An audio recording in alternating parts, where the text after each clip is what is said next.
Hello, this is Pat McKenna from Mini Product Planning in the USA. You're listening to White Roof Radio. You're listening to the world-famous White Roof Radio, Woofcast number 670, recorded August 1st, 2021. Tonight brought to you by MotoringStripes.com and DonBurnside.com. Ooh, I like the advertisers.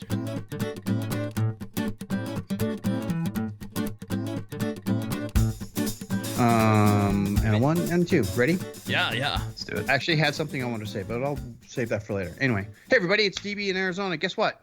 This is a new episode of the world famous White Roof Radio, Woofcast number 670. We're recording a show on the 16th anniversary of White Roof Radio, which I thought was very cool. We have Todd. Todd, say hi. I'm here. I'm raising my hand. What's a White Roof Radio? Exactly. And then we also have Gabe. You're Gabe laughing. So we have Gabe. Hello, DB, Todd. White Roof Radio. This feels like a good pair of gloves. It does. Yes, it does. Missing a Chad Miller from Detroit Tune, DetroitTune.com. We know Chad. We love Chad. Chad, however, because you guys are basically kicking his ass. And he's busier than a one-legged man at a pie eating contest. I swear to God, and he just couldn't make it tonight. But we're going to get Chad back too. Don't worry. Anyway, yes. We're here talking about Mini Cooper stuff, like we like to do, because that's what we do. We got a lot to cover. So we've got a little bit of news from motoringfile.com. But we're probably going to start with. We have big news from DBMini.com. Yes, we've got new minis all around. So we'll probably just start with the new minis all around. Gabe's up to like 17 minis in his garage now, I think. I'm not really sure. I just got a new mini. Todd's just ordered minis, so we got minis all over. So we'll probably just start with that or something. Not really sure. And then we'll do the big news from Mini USA that we found over at motoringfile.com. Does that sound like a good place to start? Go, gentlemen. Let's do it. I want to hear, DB, how your weekend was. Yeah. So I've been looking for a car because the Roadster, and we're not going to rehash this, but you guys know that the R cars suck, and we're not going to rehash that. Well, they don't all suck, because I still I take personal offense to that, because I still have an R car. I have an R50. I have a Roadster that is beloved in our family, and it's still in the house. So I'm not in the. I have never had a more unreliable automobile in my entire life than the R59. So the views of Don Burnside are not necessarily the views of all the White Roof Radio commentators. So that's true. It's funny that we've all had R59s. Right. Yes. I had mine for about 18 months, which arguably is not enough time for anything to go wrong. Right. Todd, you have one. 5 years. We've had it 5 years and 3 months now, and it's got 55,000 miles on it. DB, you have yours. I'll tell you my experience. I'll sum it up in one sentence.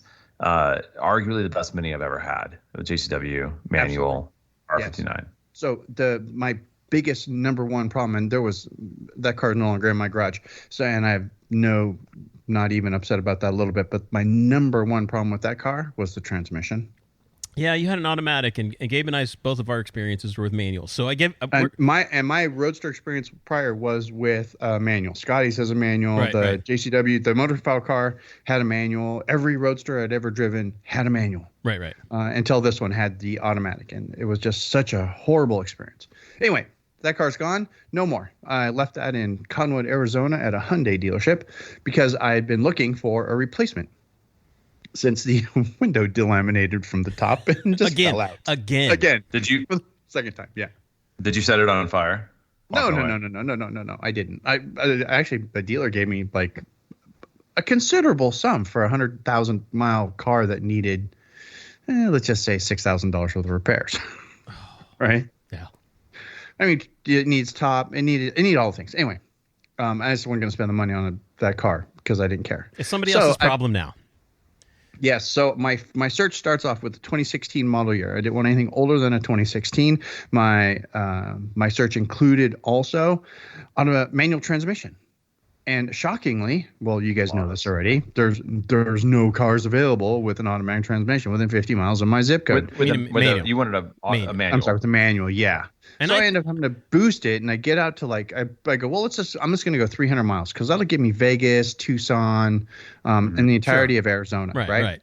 So I find one 90 miles away, and it's just like, oh, look at this. I found a 2016 Mini Cooper S with a manual transmission and no sunroof, and Rare. HK. Bonus. Dude, Wow. this is a unicorn of unicorn proportion. This is a dark silver Mini with a white roof, R53. Well, And That's how much of a unicorn it is. It's Well, Moonwalk and this Gray. is in DB. Exactly. I don't know if you've thought about this. I don't know if you've thought about it this way, but that's the light spec as well. That is the as in less weight, because Right. you don't have the LEDs, so Yes. you're shaving a couple pounds there. You don't have the sunroof, which is 300 pretty pounds. massive, Yeah. and you have manual seats, which I Yes. think they all pretty much. Not that all of them do, but a lot of that's Yeah, helpful. I've got questions about this car, but keep going, Gabe. And you have 17s, not 18s, correct? No, They're 16. 16. 16s. There you go. There Yeah. you go. Little guys. So you are. This is the you have autocrosser right here. This is the autocross Yeah. car, dude. Yeah, There you go. exactly. The Superleggera, if you will. Yeah. Yeah, let's go with that. It's Moonwalk Gray. Yes. Moonwalk Gray with a black top. Great It's got color. roof rails. Yeah, it's that concrete gray that Toyota's putting Yeah, on all their cars now. Our 2014 was Moonwalk Gray with a white roof. Yeah. Yeah. This I thought about the white roof, but the missus likes the black roof. So No, we're I gonna think you're go with good. black roof. Stick with black wheels and a black roof, and it's a good look. Yeah, that's a good look. That's kind of what we're going for. Yeah. I have to take the dealership stickers off and put a white roof rated decal on the back window. I'm doing that when we're done here at the show. Nice. But this car it's stripped down, man. It's literally what I just said. It's the 2016 Mini Cooper S with a manual transmission and HK. There's nothing. No, the key doesn't do anything special except for At least you have the screen. You've got the 2016, which they moved to. They all had at least the small screen. So Yes. that's nice because it gives you a little more flexibility. And I say this because that's the exact same basic spec that I had on my 2016 JCW. I had the small screen. I didn't have comfort access. I mean, the difference was mine was a JCW. That was about it. Right. That was about it. Yeah. It's great. The only thing that confuses me is this car doesn't have a backup camera, No. and it's a 2016. No, they And didn't. I don't know. They didn't add those until because my 2016 So- did not have. But it backup was camera. required in the United States after the 2014 model year, starting with No. 2014 model year. It was only No, I think it was required on the 17. percentage of cars sold, and Mini still was. Oh, Yeah, so they- Mini volume was still low enough that they didn't have to do it. Yeah, there was something. There was. I think it was 17 or 18 when it went Right. standard. Right. Yeah, okay. I mean, it's not that big You of a have the deal, but it beepers? doesn't even. It doesn't even have PDC. It has nothing. Ooh, Yeah. Right, look at you. That's once again you're saving weight. dude. Exactly. This is total Superleggera. I mean, all the way. It needs a windshield, big deal, and it's got a couple of dings in the body, no big deal. And one of the front the front fog lamps got kicked. So, OutMotoring.com to the rescue. I'm sure I'll get that sorted out. Is it But yeah. broken or is it just knocked out? No, it's broken. It's like someone hit it with a rock or something. Okay. Probably got hit with a rock. Gotcha. You Right. just take it And- out and you put a PVC tube in there and pretend that you're on an air or something. no. It's turbo.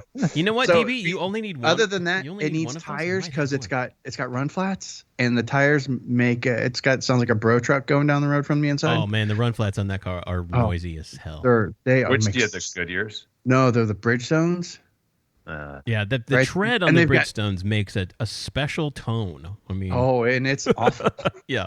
It is really, really bad. I have friends who have a new Countryman. They say it's really loud. I'm going, well, can your car be really loud? And then I get in this car. It's got 58,000 miles, and I'm guessing these are still like factory tires. And it sounds like horrible. You Like, should, and so pro tip, and you probably already know this, Stevie, but if you Yeah. want to just see how much tread you have left, take your finger. There's the outer ring inside where the tread is. There's one ring that'll go all the way around the tire. Yeah. The outermost ring will have the wear indicators. Those wear indicators are designed to run essentially perpendicular to that ring around it. Yeah. And you just kind of run your finger in there. You can feel when that wear indicator, which is a raised portion at the bottom of that little channel, when it hits the same level as the tire, it's time for new tires. It also creates It noise.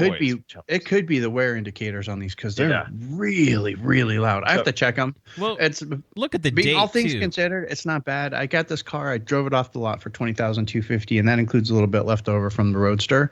So I was actually pretty happy with that. Yeah, overall. no, you're not bad because used car market right now is just horrible. It's like the housing market, right? It's just insane. Unobtainium. You can't find anything. It's like that lumber. Yeah. Oh yeah, exactly. Which we could talk about, but not. We're gonna save that for the plywood show. A lumbercast. Yeah, lumbercast. I actually have news about that. I know somebody, very close family member, who actually works for Home Depot, and he's told me all about it. Anyway, that point notwithstanding. So, DB, do you have when you open the boot, do you have the flat load floor in the back, or is it open down to the floor where it's just like, there's a big hole?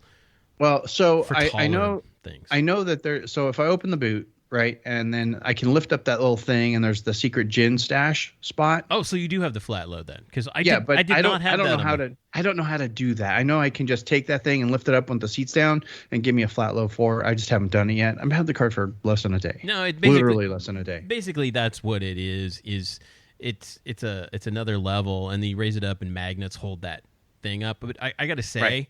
I've got it on my 19, and I put stuff under there and then forget about it. It's just like I never use it. I see. I love it.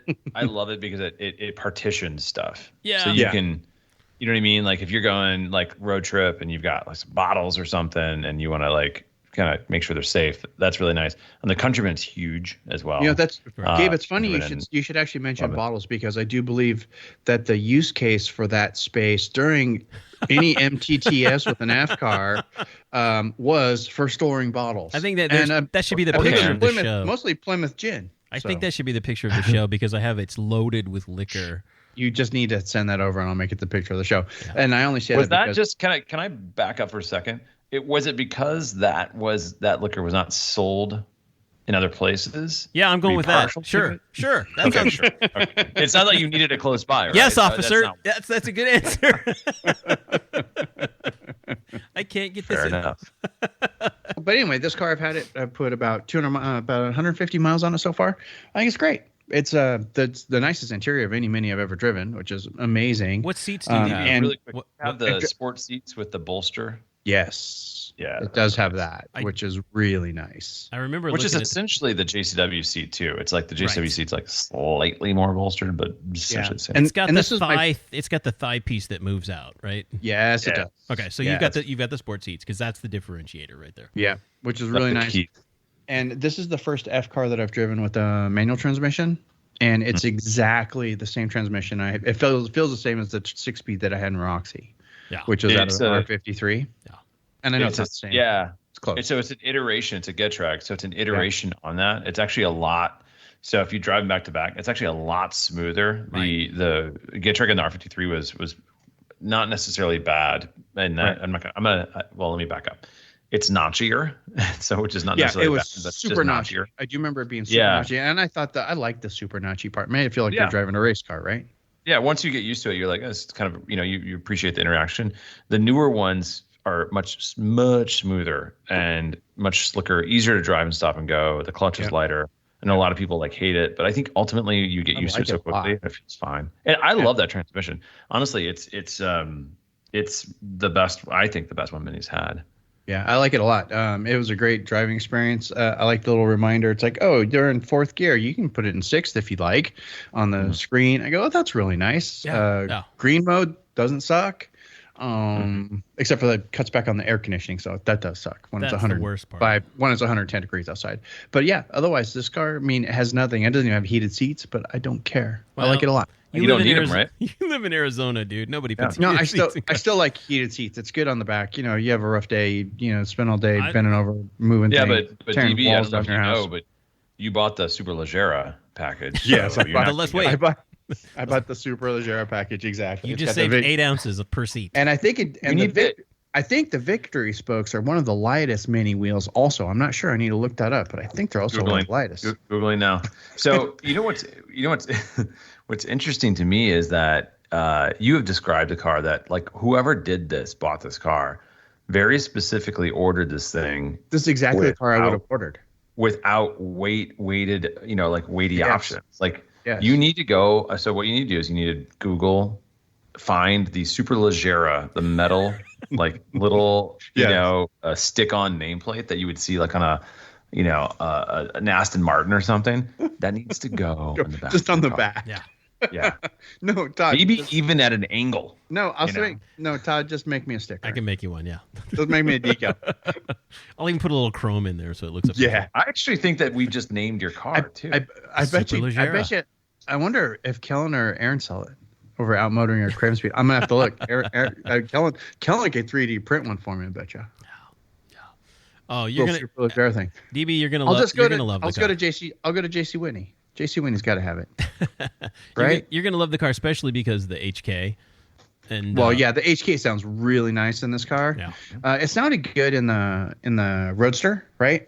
But you almost need to have the HK. There's so much road noise in the Roadster, whether you've got the top up or down. It doesn't really matter. I mean, it's kind of like, what's audio fidelity when you've got so much road noise from outside?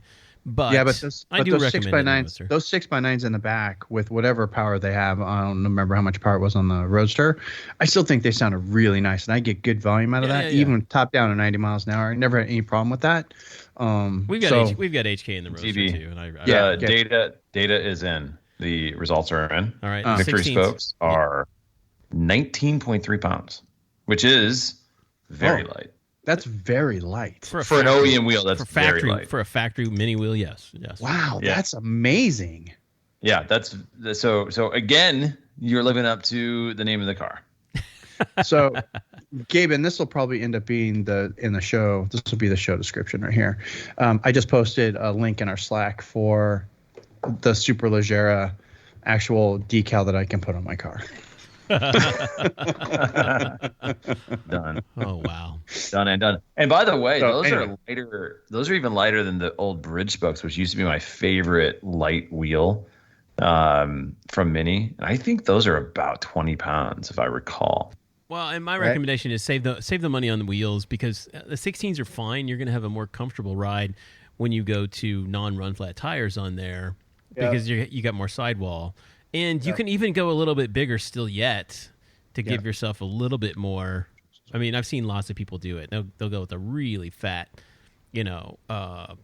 sidewall on that. And it's an interesting look, but a much cushier ride. I mean, there's no question. Yeah, I'm not a fan of that because I am a fan of the 16s. You guys know me. I've been on 16s. I'm a 16-inch guy because I racked a Cooper, right? And anytime you're on a Cooper, I put 17s on the R56 Cooper that I had, and they were okay, but I should have kept it with 16s.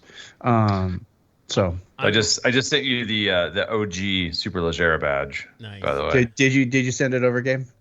Oh yeah, is this one?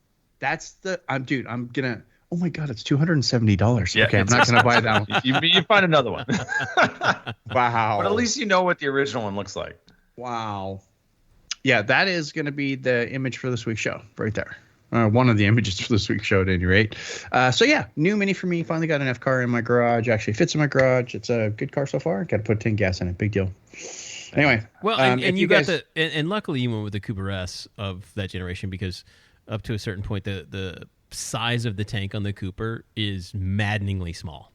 Oh, nice. Of that, our 2014, it was maddeningly small. I think it was 10 gallons, and it was annoying as crap to fill that thing. Well, with how much with the new work. With the way work is going now, and Gabe, I'm sure you're experiencing this as well. I mean, I'm going to be in the office 2 or 3 days a week now. Sure. So my commute time has gone from really to it's like, oh, that's not bad. I only got to be in the office twice a week. Yeah. No, I get that, nice. And so you'll appreciate it. That's going to add the longevity of the car too, because like you said, you've got this 2016. It's got 60,000 miles on it, right? Yeah, it's 59. Okay. 59,000, which is good. That's what 11,000 miles a year for. Yeah, it's not bad at all. So somebody for treated a 5-year-old car. Yeah, treated. Oh yeah, and the interior is brand new. Nice. You look at this inside this car and you would just go, somebody actually put 58,000 miles on this car. It's immaculate on the inside. No scratches, no nothing. Everything's perfect. Well, I'll send you my recommendation for the phone mount, which is brilliant in that car. Yes, please. The one that I have that I love. But yeah, you're gonna like that car a lot. I've probably got some things floating around here, some old parts that. Yeah, I'll hit you up for that stuff. So I've got some, and the reason I wanted to, because I thought I was gonna go back and rock the Cooper life again, but I've driven this car as a Cooper, and I don't remember if it had automatic or if it had manual. It was a loaner car I had for a day from Mini Scottsdale. And I remember that it was just kind of I will say this is where we disagree with Gabe here, DB, because we had a 2014 Cooper, an F56 Cooper. With the manual or with the automatic? With a manual, and it was the least fun Mini I've ever owned. It was the most boring. Yeah. It's not like it's bad. It's not like it's crazy. Bad. Right. No, it's not bad at all. It was just kind of.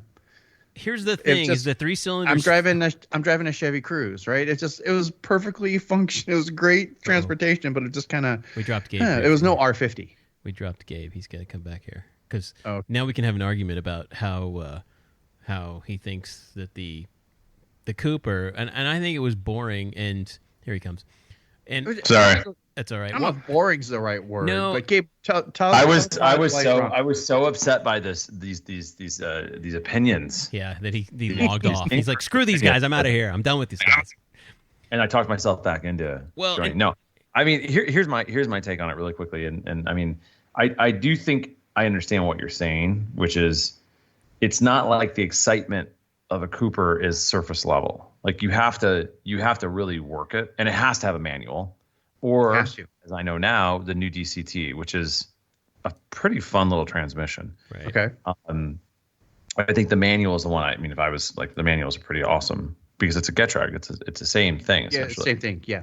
And so, the nice thing about that car, the first and foremost, it is the best sounding Mini they sell. It does sound pretty cool. Yeah. Bar none. I think it's the best Minis they sell right now. The 3-cylinder sounds like it's got a warble to it, which is awesome. The 2-liter is a great engine, but like it's kind of, it's okay. But you don't really think about it. I think it's got a nice sound. I don't know. I enjoy the sound, and I like that it doesn't have that weird tractor tick. I want you to go underneath your seats. Yeah. And tell me what you find. Okay. DB. Like if back in your car. Like if there's a sub underneath there or what? You're gonna find 2 little speakers. Yeah, there's a sub under the seat, under the passenger seat. And it's making sounds. Anyway, so that's right. It does that, yeah. The Cooper has got a great sound, but I think it's got a fair amount of horsepower. It's lighter. I think what they did, and I think this is where you guys are. I agree with you. They dialed in the suspension way more for comfort, way more for isolation. They essentially said, we're going to make this car, more of a commuter car for people who like the brand but aren't necessarily enthusiasts. Sure, but a car that drives really nice. Whereas the R50, not to go back to this, there was no distinction between the two. Like the suspension and all that stuff was it may have been slightly less, but it was still great. Yeah. And so I mean, I think you have to push it harder. So, but for me, like getting you sort of back into a Cooper with a DCT, right? It's a blast, and it's crazy how when you push that thing and you're driving fairly hard. I mean, number one, you have to push it to get going because it's less power. It's the same Mini. Like it's just such a great car. Yeah, I don't have a problem with having to play the momentum game and really revving it out. Right, that was never. I used to drive on the freeway at 70 miles an hour and shift into third gear in my R50, right? Because that's what you had to do, and it was so fun. But the Cooper I drove was a manual, automatic, so it was fine. And by no means, I always felt 50 though. Like I would go into third, and you never know when you're going to come up with the gear shifter in your hand. That was always my favorite. And I don't want to be disparaging to the Coopers because I think we have a lot of Cooper listeners out here, Cooper owners. It's a fine car, but my problem is I was coming from driving 2 different GPs, and then also had a 2016 JCW versus it, and so that kind of it skews your perspective a bit. And it was a giant leap backwards, and I think it was just too shocking for me and too shocking for both of us. Neither of us liked it. And we had the car for, I don't know, about 14, 15 months before we traded it in on the 2013 Roadster that we still have now. And JCW exhaust. That I would say has been one of the most fun Minis we've ever owned. But so that's my take on the Cooper. It was fun up for, it felt really good for the first 150 feet. and then it kind of like lost its testicles and got a little boring. Yeah. So that was just so. Should I Well, go ahead. Sorry. Okay, really quick, and then you can go ahead and do what you're going to say. But the number one reason I wanted to switch and keep with the S, I got used to it, and I wanted to be excited about cars again. I actually wanted to be excited about minis again because I had such a really bad taste in my mouth on the Roadster, and I just didn't care. Right? It's just like, meh, didn't care. I wanted, it's like, give me a car. I want to be excited about cars again. I want to be excited about the brand again. I want to have the Superleggera version of a Mini. And so that's kind of why I wanted to stick with the S. I'm glad you found it, DB. Can I say and our listeners are glad because we're back and DB's talking about minis again. He's got a reason to talk about minis again. It's not cranky old DB being annoyed with the window falling out, because I would be annoyed too. I don't blame you. I would be annoyed too. I don't blame you one bit. I don't blame you one bit, DB. I don't really, to be honest, I don't care that the window fell out in that car. It's a cloth roof and it was 9 years old. It's like, well, okay, that's fine. It's like nothing is forever on that kind of stuff. I'm not even a little bit upset about that. I still hate that car because the automatic transmission was really, really bad experience in the R cars. Yeah. I think horribly bad experience, like unforgivably bad. And the car I had suffered some severe reliability issues. Yeah, you did. Right? That's the only Mini. That is the only Mini that left me stranded ever. And I'm on my fourth Mini now. And I put 305,000 miles on Roxy on my R50. She never left me stranded. Even the R56 Cooper that I had, that thing, it was just had really lousy build quality. And parts just fell off, right? But it never left me stranded. This car has left me stranded. Yeah. That's the thing. I mean, and you never know. You could have a Camry. Yeah. And it could just be one of those cars that has problems. Yeah. And exactly. You get them every once in a while. Now, that said, I think we all would recognize that the R generation has its, we'll call them foibles. We won't get into them, but I think we're all aware of them.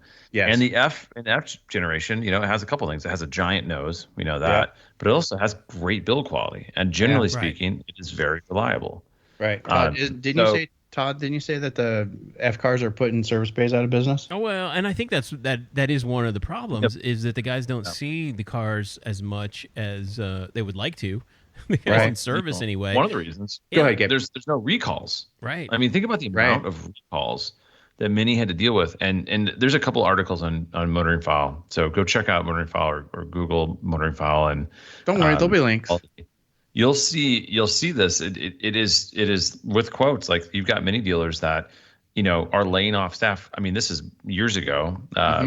Switchover has been a while now ago. Yeah. But they had laid off staff, unfortunately, because these cars did not need recalls. They did not have issues outside of oil changes. I mean, not to say that they're all perfect, but there is a giant difference in quality and engineering on this new car versus the previous ones. Now, we're not talking about fun. We're not talking about any of the other stuff. They look good. They look, that's all, conversation for another topic or another show or whatever, but you can't argue with the quality. Well, and so what we're basically saying is if you want the best built Mini with the least amount of reliability issues, go with an F series car. So go with an R50, 2015 basically plus 2006 R50.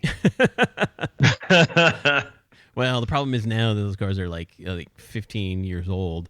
All of the rubber and everything's rotting out of them, and then it gets really expensive to start replacing all of those bushings and we don't need to keep talking about that. So anyway, so let's move on. I've got a new Mini. There'll be a picture of that in the show notes, along with the Gabe's $300 Superleggera decal that I have to put on. Oh my god! Yes. Let's move on. We've got some news. There's like 3 news stories on motoringfile.com. Hang on. We got. I got to set up. We got more cars to talk about. So it's now Todd's turn to explain to us how he managed to walk in his local Mini dealer and put in an order for $100,000 worth of automobile. Should we save? Well, here's ready, go. Should we save Todd's for last and make mine very quick? Let's make Gabe's really quick because Gabe's up to 17 cars. Gabe actually drove the JCW Countryman recently. It's a post of it I saw on. That's what he has. So that's right. I didn't know you still had that car. Yeah. Well, I've had several. I have the 2021.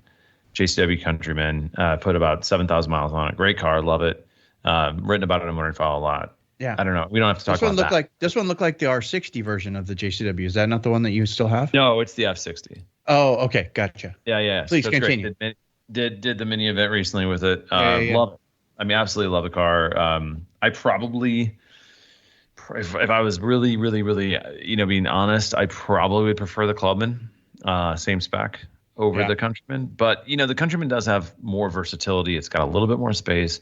Seats in the back move backwards and forwards. I mean, there's not that much difference between the two. It is taller, and so ultimately when you push it, you feel that tiny bit slower. But, and I think it's slightly less cool because, I mean, a wagon, the Clubman is awesome. I like they're never going to make that again. So anyway, but the new, a couple things in the garage, the newest member of the garage, the Mini Cooper 2021, and it is an Oxford edition, which is very difficult, as you can imagine, to get. Yes. They're fairly hard to find. Got an order slot, all black, so triple black, and went with the DCT, which I won't get into necessarily, but it's a DCT. This is not Gabe's daily driver. This isn't Gabe's daily driver. And a sunroof.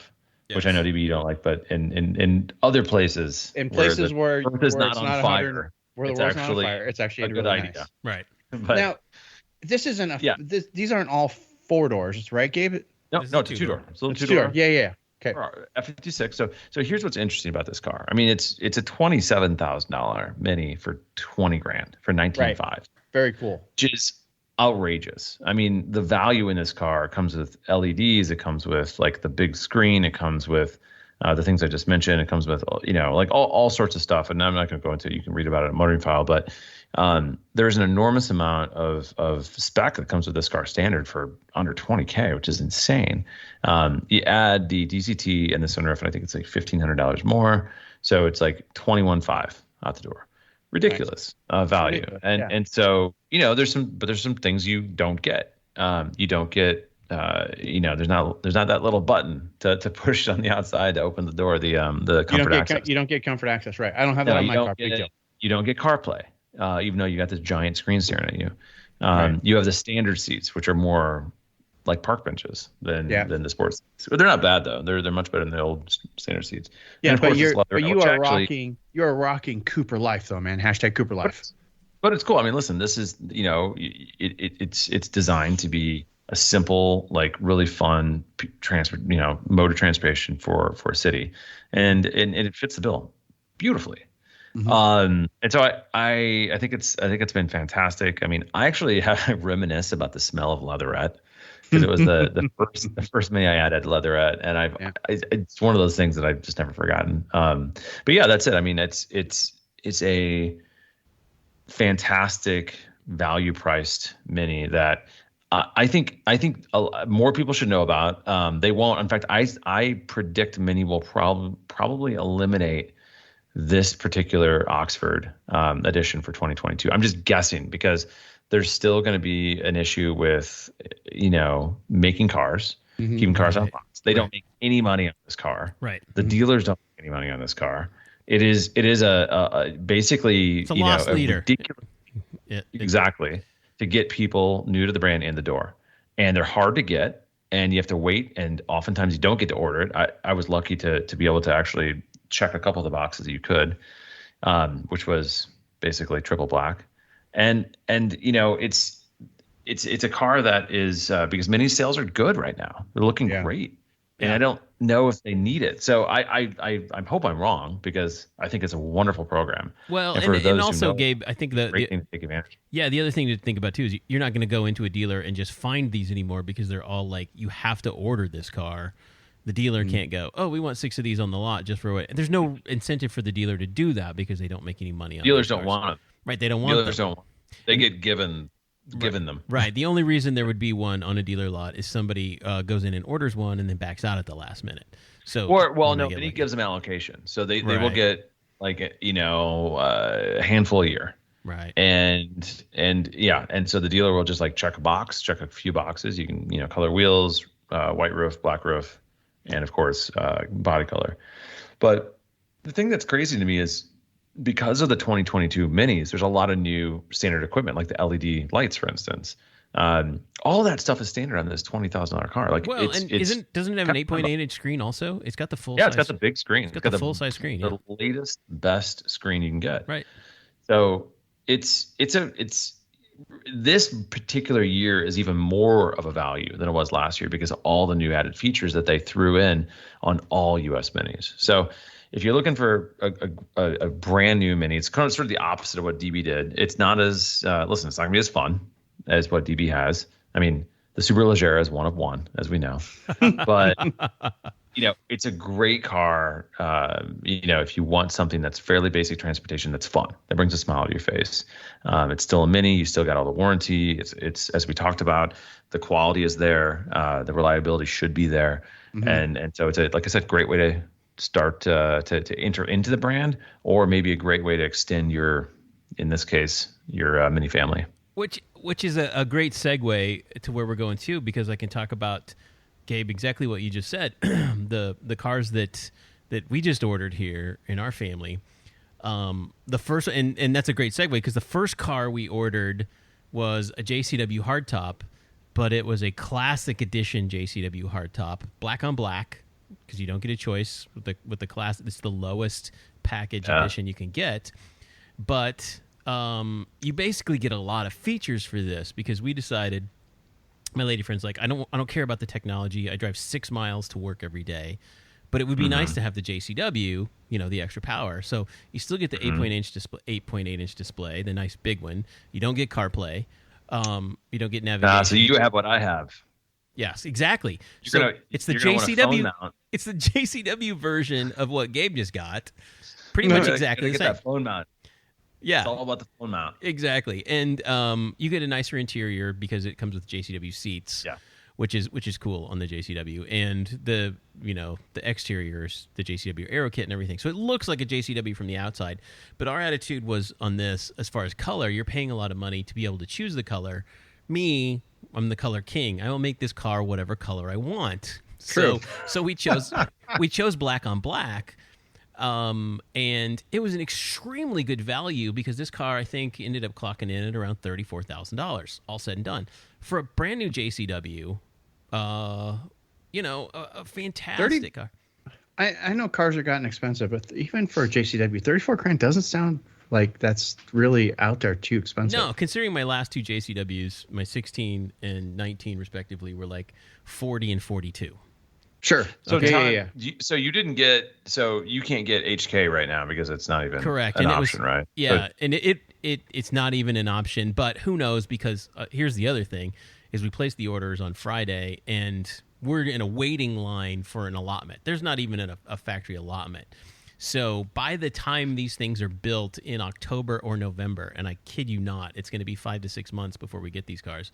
They may have gotten the chip thing taken care of. We get 90 days to before this thing probably goes into production. So fingers are crossed on that. Otherwise, they give you like a $550 or $500 credit, something like that. The one thing that I was thinking. I mean, if it's a city car, so it's a commuter car that's not off the highway, that's kind of not a big deal. The one thing I was interested to see if it came with my Oxford. I'm kind of interested to see if it comes with your car. Is the adaptive cruise, which comes standard on a lot of Minis now. It comes standard on a lot of cars. I want to say because on what we were going through the checks, and you had to get the premium pack. So, and for this, it was like $1,200 more, and it bumped it up. And we just decided against it because it's going to be a commuter car. It's not going to be a highway car. And I'm like, adaptive cruise, you don't use it when you're not going over 45 miles an hour and stop and go traffic. That's true. Wow. So I'm a adaptive cruise addict, so I do, but most people don't. You're right. Now the only other thing we were limited. No, I would use the hell out of that. It's awesome. The only other thing on the JCW that we were limited to on this too is you couldn't choose. You get one choice for wheels. It's the black or the silver 17-inch. The JCW wheels, which are fine because my winter set of wheels and tires now for that are the exact same. They're the same 17-inch black JCW wheels. So it's fine. So I've got a set of snow tires already for this car. So we just decided, you know what? This is probably our best money because we built a Cooper S that was loaded with Iconic Pack and everything. This was actually cheaper. Yeah, that's kind of wild. I'm playing around with the config right now, and you're right. Like it's a pretty nice value. Yeah.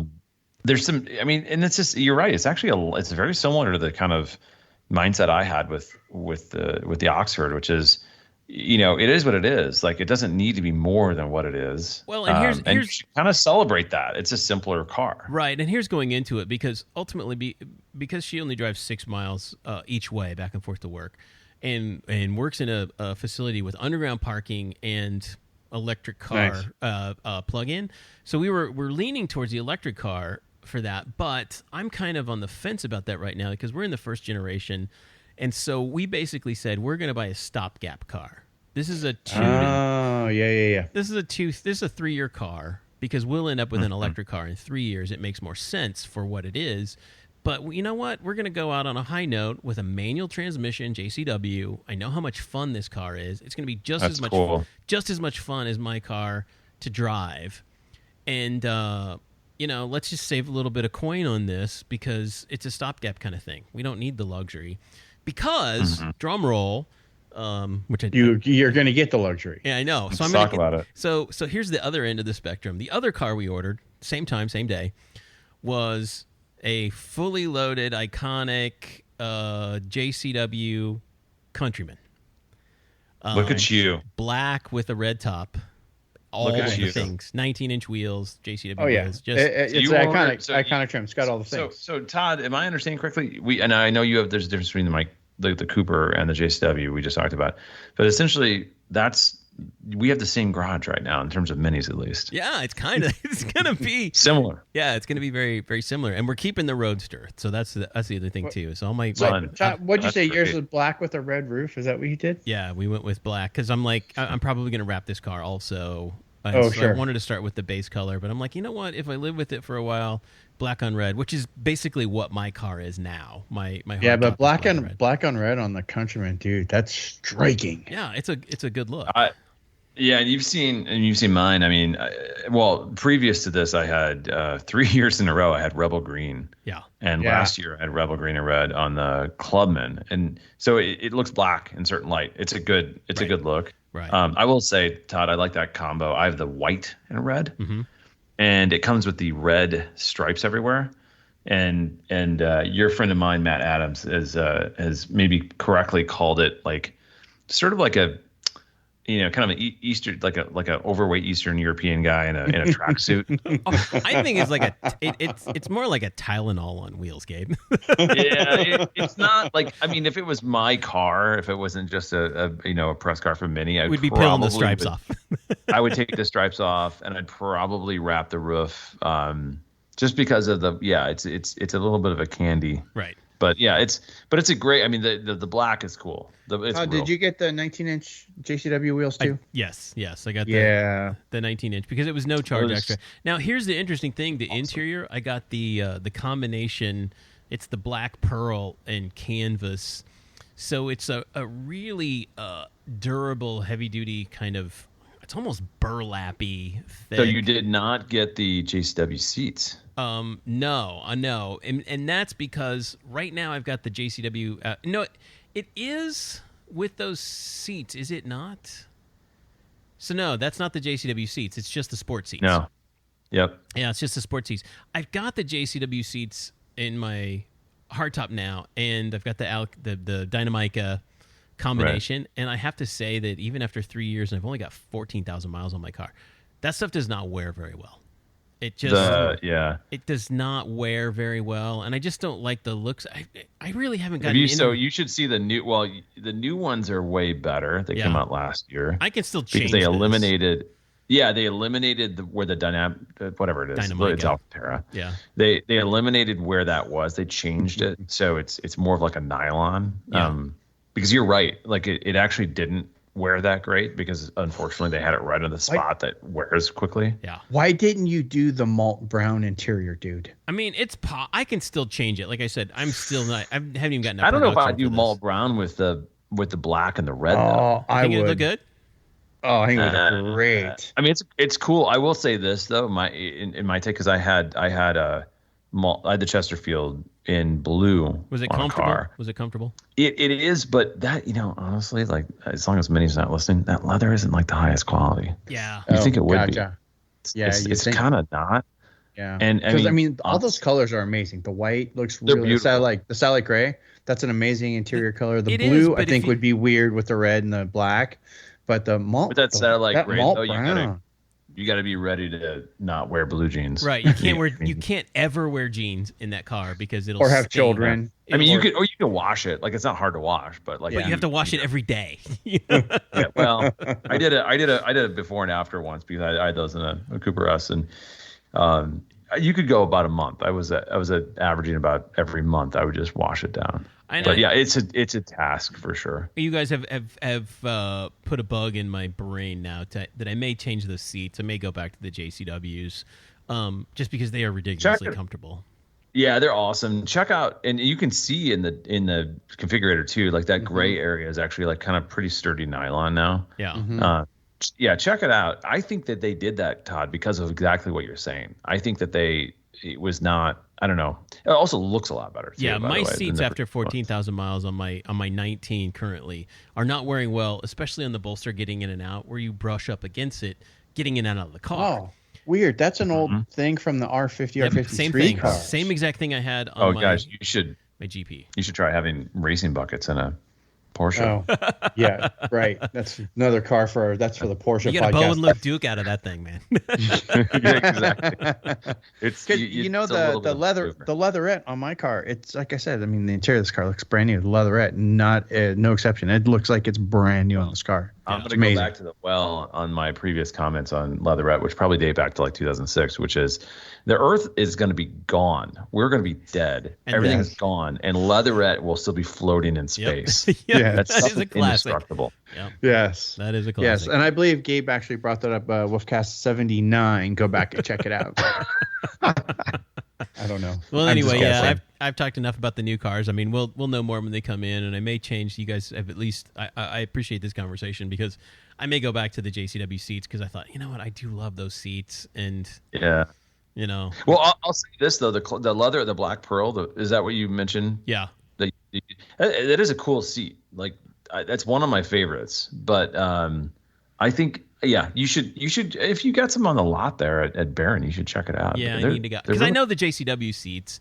It's just like what I need to do is sit in my seat because it's exactly the same in the new Countryman, and I need to go sit in one of these and then go. All right, which one of these am I willing to put my butt in for?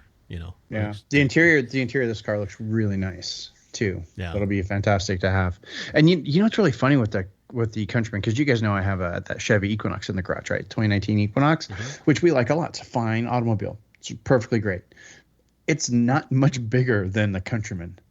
Yeah, no. But you know what the Countryman does. But I also see the Equinox as being huge until I park it next to like a 4Runner, and I go, oh yeah, okay, never mind. Well, and I will say this, is that the reason we didn't get two JCW hardtops is because I was so frustrated. I'm like, all right, I'm not going to, I missed the boat on a GP3 and I really would like a Mini that does 0 to 60 in 3.6 seconds. I'm sorry, it's 4. I didn't mean 3.6. I meant 4.6. Yeah. I was going to say, I was wondering if you bought on that thing. I was wondering if you bought a Ferrari. Yeah. No. But or one of Gabe's other cars. The thing is, it's almost a second faster than my hardtop now. It is fast, and I'll tell you, Todd, even in the Countryman, which is bigger, you will be amazed at the mid-range. And I've got a couple fairly fast cars. That is fast. Yeah. I mean, the Countryman JCW is fast. And the other thing, the brakes are really impressive on that car. Better than any other mini brake outside of the GP. I mean, the GP has the same brakes, but they're iron or steel. Sorry, not iron. The Countrymans and Clubman are actually aluminum. And it's less weight, in the unsprung category, and it's just tons of like swept area. Yeah, for the past. And for our listeners, I mean, I'm much older than I was when we started the show 16 years ago today, by the way. Wait, it's and I don't want to. Gabe is much older. Chad, however, I don't think Chad has aged even a little bit. Effer. I don't think so. Not even a little. The point is, I don't want a fast car because I like driving fast all the time. I'm a very defensive driver, and people drive like idiots now, and I want to be able to get out of their way. And so having the fastest Mini, and yeah, it's not going to handle as good as my completely slammed JCW coilover hardtop. I'm like, you know what? I'm just going to see. Just going to pull the trigger. We're going to make this happen. We're still going to have a JCW in the garage. I'll be able to do all those fun things to it. So, who knows? We may end up flipping a coin of who drives what. But chances are I'm going to be driving the Countryman because it's a little more utility. Because I have to say, there have been times in the last year where I needed a ladder, I needed something big, and I had to fold my passenger seat down and have things hanging out. And I'm like, well, that's why. I don't want to do that. That's why we have the Equinox. Exactly. Because we were using the 5 Series for that, and we went, no, this is dumb. Yep. But now we have a car because she only works 3 miles from home. Yeah. So she could just jump in that and drive it to work if she wants to have a little fun on her way.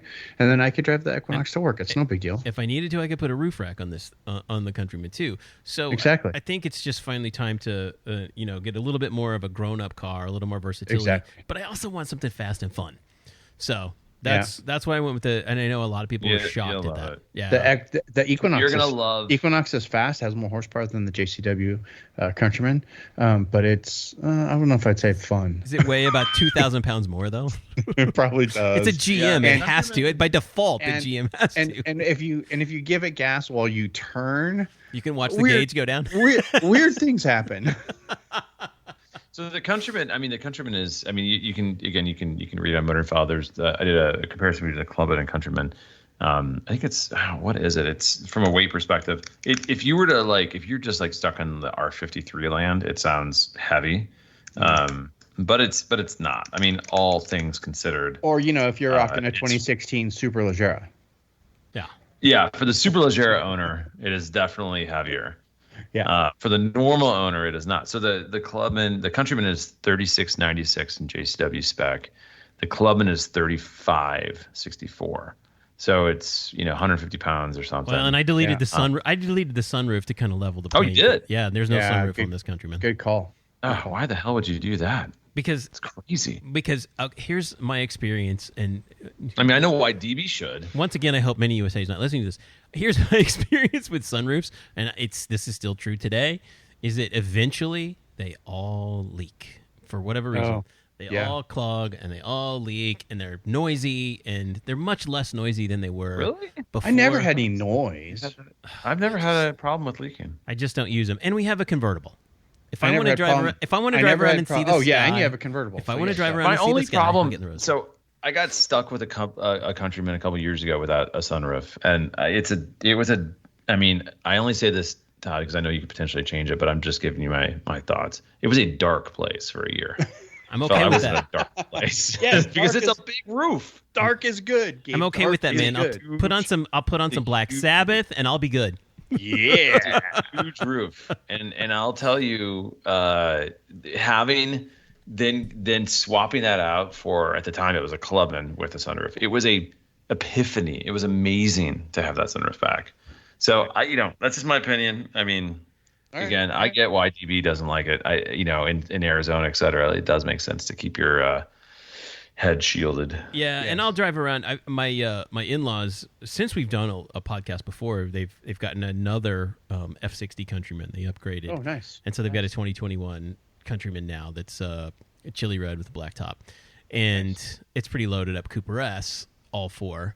So, and I've had some experience driving that. I've driven it a bit since they've had it a couple of months, and I think I'll drive it some more this week so that I can make those decisions.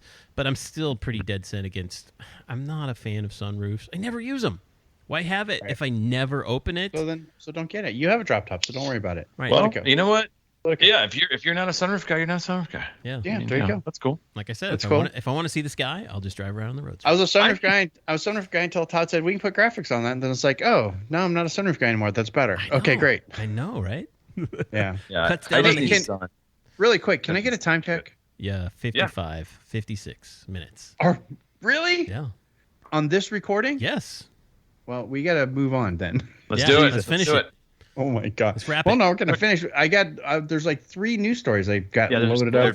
Let's talk quickly about them. So let's talk really quick though. That was really cool. So keep an eye out on the car updates. I'll probably post over at DB Mini about the new Superleggera, and we'll just follow Todd as he pretends that he's not actually getting a GP3 and how he's ordered the new JCW cars, and we'll just wait for him to get the GP3 when he does, like we know he will. There's and still then we'll some at dealers. I think there's a couple floating around, but they're like $80,000. No, that's just dumb. Before we move on, there's some news stories over at Motoring File I want to tell you guys about that we wanted to talk about, and I know we're going along, but we haven't done this in almost a year, so you will ask for some forgiveness.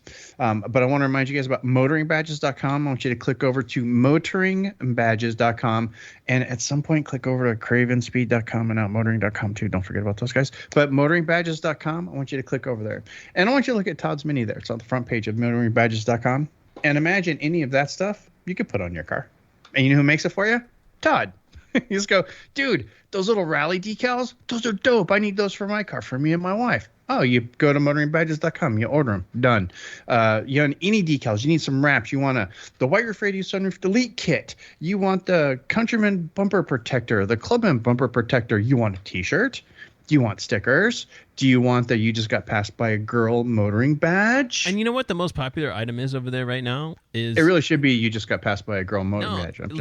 Look under new products at the top. Oh, at the menu. Yeah. The very first item under new products is the little emblem on your Mini wings that goes away. The black goes away.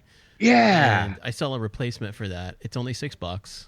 Nice. And that is the most popular item. Goes away. It fades. It fades. Like you lose the black completely, and you end up with just silver. And it happens to BMWs too, Gabe. I know you've seen it. Yeah, before. yeah. The blue and the black and the all roundel. my minis. That's happened to all my minis, where the mini part is not very visible anymore. Right. I've got it for all generations now, except the new one, because the new one doesn't do that. It's an engraved raised letters on the when they changed the wings to the new Mini logo. Mm-hmm. It's different, but if you've got the solid wings, you look at the picture that's there. You just choose your model. You can buy them. I've got them for the front and the back. Nice. And that is the most popular item over there right now. Well, see, there you go. Go get that, because that's going to fix the Mini emblem on your R50, R53, R56. And free shipping through Labor Day. Whoa, free shipping through Labor Day. So go over there, get yourself some stripes, get your sunroof delete kit. Make your air conditioning work if you're on the West Coast again. All the things over at motoringbadges.com, because blank is boring. And don't forget outmotoring.com and cravenspeed.com either. I need to get that rear bumper protect strip, Todd. Oh, that's a good call. Yeah, Those are that's an easy DIY, Gabe. I should send you one of those to put on there, because that's somebody should have put one on the Mini that I just bought. Gabe, send me your address. Yeah. Let's do it, because dogs. Yeah. It's good for dogs. That. Good for that. Exactly. Let's move on. All right, let's talk news music. In the show, news music. Oh, there it comes. So in the show notes, you guys are going to have a crap load of links. So already I'm going to have a link to the Motoring File story on the Cooper Oxford edition, in case you guys missed that one. That's that $20,000 Mini Gabe was talking about, right? So there's going to be a link to that. There's going to be a link also to, I just posted it over here, the JCW Countryman versus Clubman. I'm going to put that link up there, the one that Gabe pulled the numbers out of for the weight difference, right? And then we got a whole bunch more. So we're just going to kind of do rapid fire on the news, and I get to pick because dealer's choice. We already know that the Mini USA just celebrated the first ever National Day of Motoring, and I know both you, Todd, and both Gabe did it. Yeah. Was it cool? Was it rad? Was this kind of meh? It was good because you're out with a bunch of Mini owners, fun. Or what was it? I mean, it was a little different because it was, part of it was, it was sort of digital. But for me personally, it was the first time I had ever done an event with my son.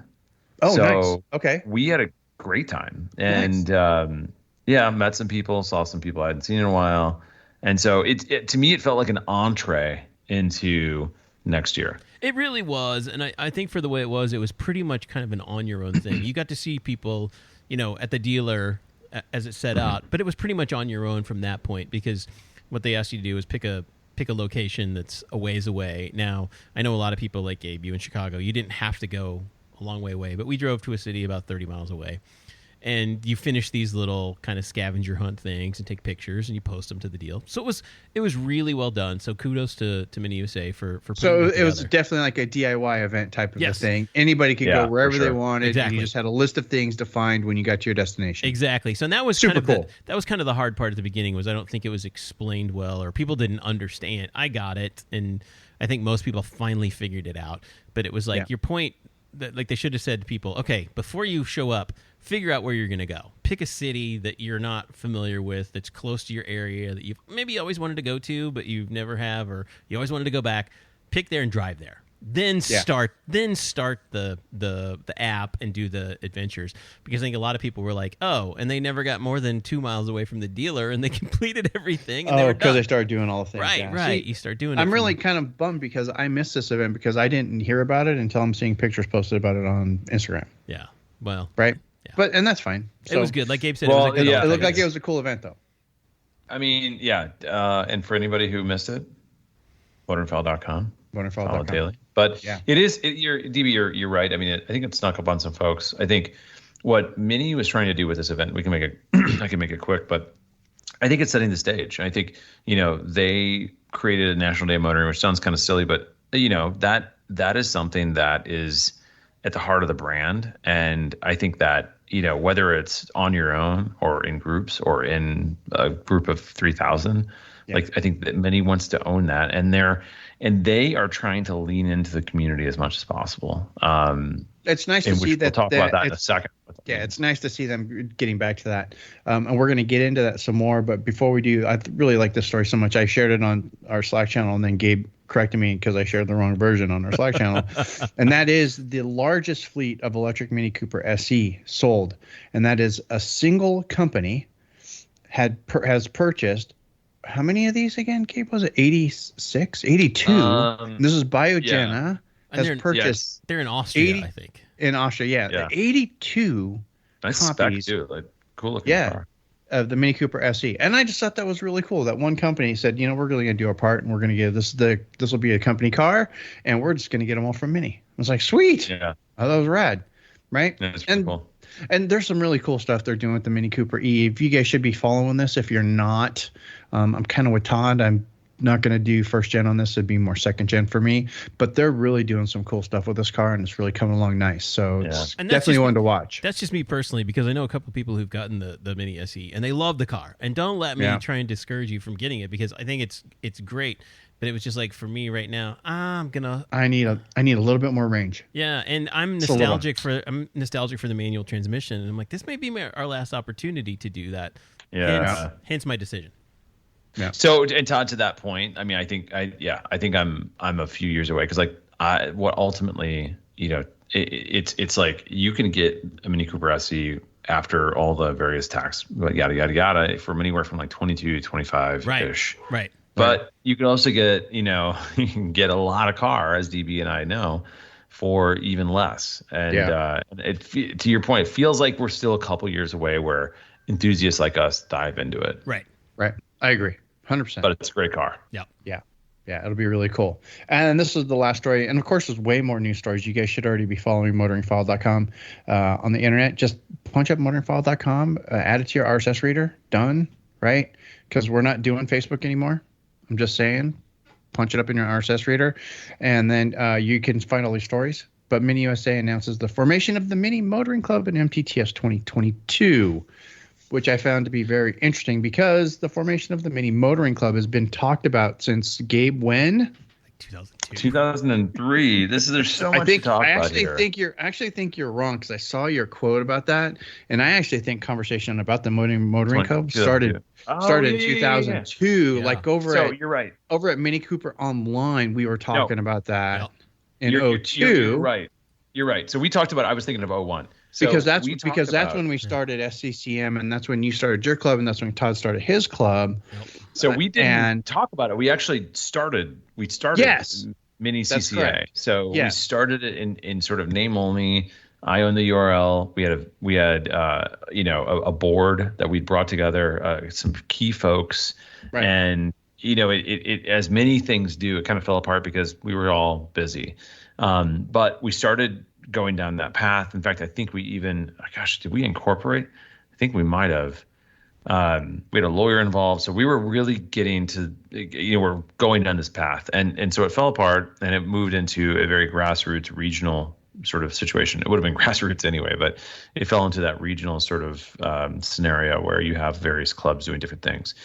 What Mini USA is trying to do is, again, going back to what we talked about earlier, they are trying to lean into the community, and they're trying to sort of coalesce the community around sort of the central driving idea, motoring, which is pretty cool. Like, it's back to what we all talked about 20 years ago. 20 years ago. It's at the heart of the brand, and they want to not necessarily own it, but they want to facilitate I think more of it, and also more consistency. So when I say consistency, I mean, there's lots of clubs out there. The clubs do different things. And also beyond that, clubs are like run by different people who sometimes don't have time to do everything, And it's what happens when they don't want to do it anymore? How do you find somebody to take over? And that is so hard. Right. It is. I know that from experience. I mean, running SCCM, I mean, that was the biggest struggle, was just getting people to help. Oh, and we watched back in the day. I watched with one of our favorite clubs in the country, the Las Vegas, the Sin City Mini Club. Oh, just disbanded. I mean, that was it. They were done a few years ago because they just couldn't find, the enthusiasm had waned, and people kind of, they go different directions. It's like, and you just get tired. You're just like, oh, I can't do this anymore. And so and you have to get insurance and all this. And so I left the Chicago Mini Club in really good hands, and it's still there, but that's a rare thing. And so I think this is, and I've thought a lot about this, and I've talked to a lot of people who have mixed feelings about it.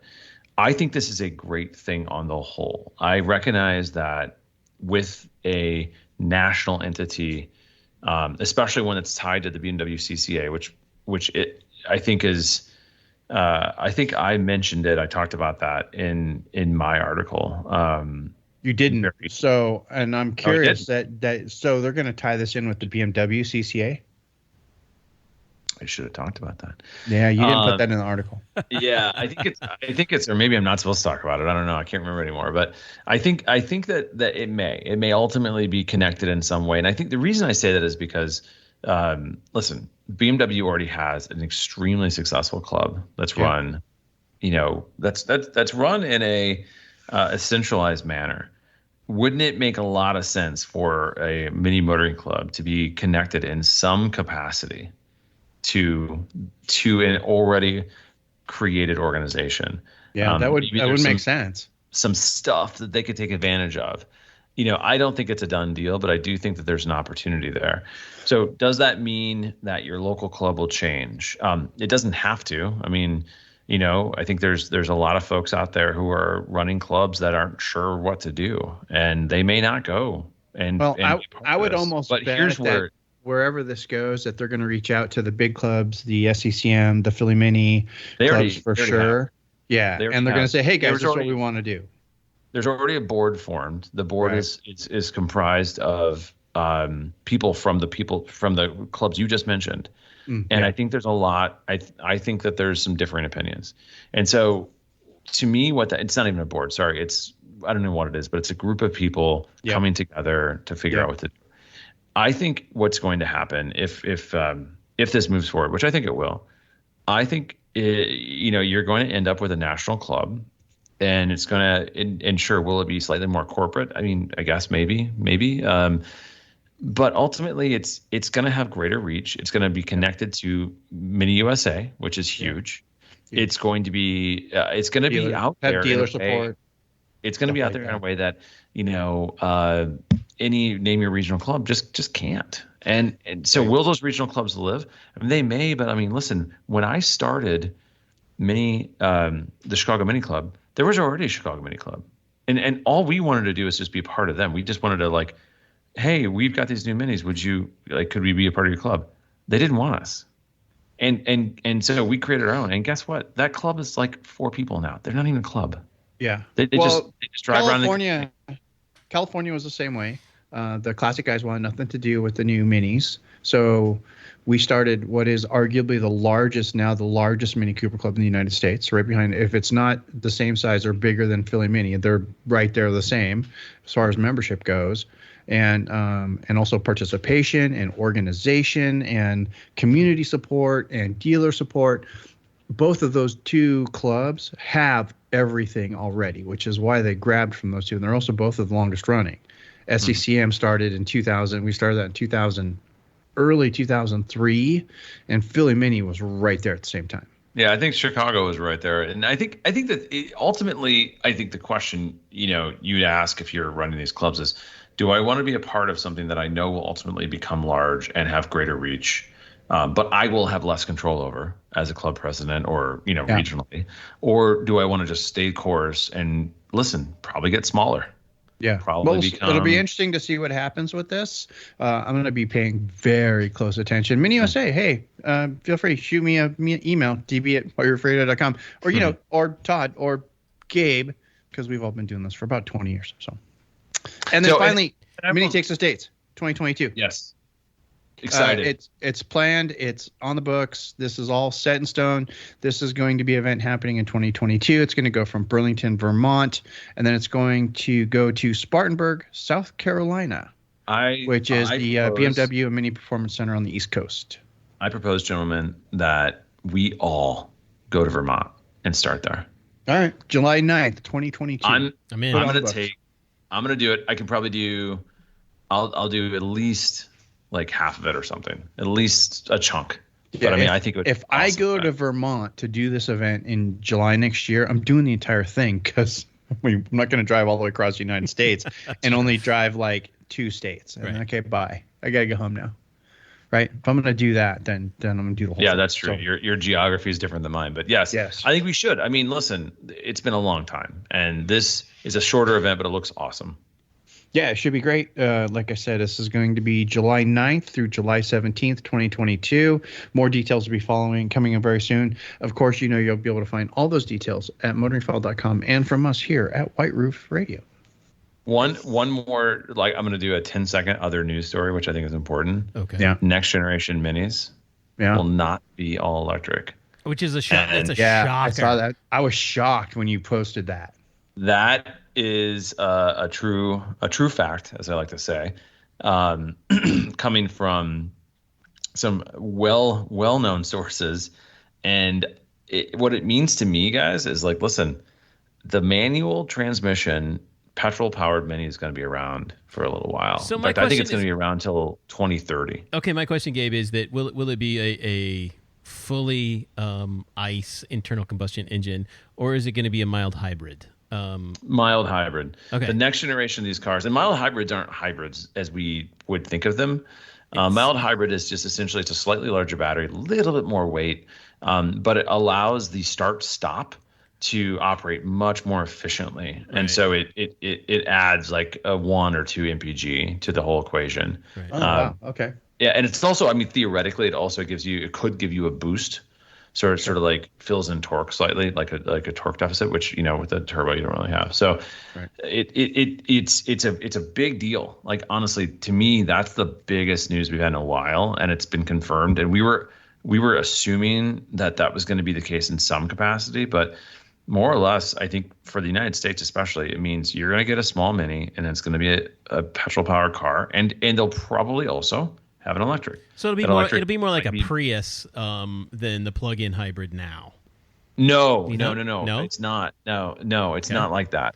So all BMWs are now mild hybrids, almost all of them. Gotcha. Yeah, okay. You don't even know it. Okay. Most people would never have any idea that their BMW is a mild hybrid. Right. So it's completely transparent, and it's probably should be a different name for it, because I think people get confused about it. But there's no plug-in. You can't drive an electric power. You never even know it's there. You still put gas in it like you used to. Yeah. There's no different. It's going to be an iteration on the engine we have now. Right. They're not going to build an entirely new 4-cylinder. It's going to have a slightly different battery, and it's going to have in the transmission, I think it has a very small electric engine. It's like small stuff. Yeah. Got it. That makes sense. Cool. Thanks, Gabe. That story plus all the others that we talked about and everything else that we talked about, of course, will be linked up over at whiteroofradio.com, or just tap through on your app. On the swipe, depending on which app you're using, just swipe or tap, and you will see everything that I've talked about, and it'll link it all back to motoringfile.com. And it's been fantastic. And that crazy Superleggera logo I put on my car. It's good to be back. It's good to talk to you guys, especially for, oh my gosh, as of today, for 16 years. 16 years. That's amazing. That is amazing. That is amazing. And it's luckily nobody's aged. Which is, I know, which is good, which is ironic, DB, because we've talked for an hour and 16 minutes. So, ooh, that's really funny. So really quick, guys, thanks for sticking around. And if you're listening to this, and I know like at least 1,200 of you still have us subscribed in your app, and I love you for that. I really do. And you have to, I apologize for not making a show for a long time. We had to go of sports hiatus. It was 100% me. This was not Gabe. This was not Todd. This was not Chad. This was 100% me. And I apologize, but we're going to try to get back. We're going to try to get back on a regular cadence again. We're going to try to get back to our bi-monthly cadence that we had before. I'm also a big corporate nerd, so that's why I'm using terms like cadence, which is a good time. We're going to try to get back to twice monthly again. More often than that, we're going to change it up a little bit. You will hear us possibly not talk about minis all the time. It's going to be a lot of fun. It's going to be kind of like a, version 3 of the show, because it's the second hiatus we've had. For those of you who are playing the home game, have been with us for a very long time. Rich. Love it. He's also our most vocal. But that's all we have for this week. Is everybody done? Everybody? No, everybody. I'm out. Yes? That was awesome. Thanks, Tapping guys. out. Great Perfect. to do this again. Good deal. Thanks, guys. As always, you guys know you need to know what to do here. If you have any questions, comments, or concerns, please email them over. feedback@whiteroofradio.com. The email still works. Also, you can follow us on Twitter. We are at White Roof Radio. I would also recommend following on Instagram at White Roof Radio there as well. I would also recommend stop following the White Roof Radio Facebook page. There will never, ever, ever be any more content on that page ever again. Well, we won't interact. Maybe a picture. We won't interact with it. I don't have Facebook installed on my phone. I had to remove it. Yeah, Todd doesn't go into Facebook. No. Gabe doesn't go into Facebook. Chad goes into Facebook, yeah. and all he does is Detroit Tune stuff. And that's it. So if do you not want message us, do not message us on Facebook. Do not message us on Facebook. We won't get it. No, we are not using Facebook. Right. Period. It's nothing personal. It's nothing personal. Yes, we just don't like Facebook. So please, I urge you guys to follow. Do it now at White Roof Radio, Twitter or Instagram. You pick. Those are going to be the ways to go. I know Instagram's a Facebook thing. Don't tell me. I know these things. It's not Facebook, right? It's just pictures. It's just pictures.